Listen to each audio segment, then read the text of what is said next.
لقيت حد هو المفترض يبقى زملكاوي واقف عند الكعبه وبيدعي على امام عاشور في موضوع البالون. الكابتن امام عاشور، يا كابتن امام انت بتهين جمهور نادي الزمالك، تنصر بالونه بيضه وبتحطها تحت الجزمه بتاعتك. على العموم لو انت كان قصدك كده وبتهين جمهور نادي الزمالك وبتهين ناديك القديم اللي علمك يعني ايه كوره ويعني ايه تمسك فلوس في ايدك، فربنا ينتقم منك وربنا يبطلك الكوره ان شاء الله بامر الله، وتكون عبره لكل لعيب يهين نادي الزمالك. فدعوه يبقى امام قصده ايه؟ بنته.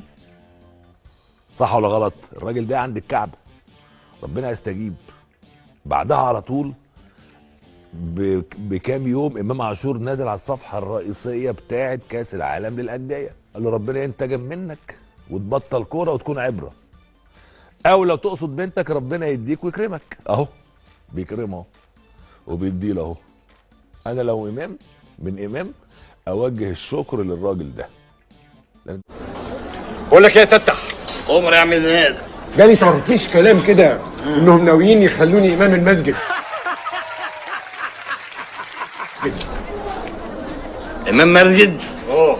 ليه انت اكتشفت دين جديد ولا حاجه حضرتك؟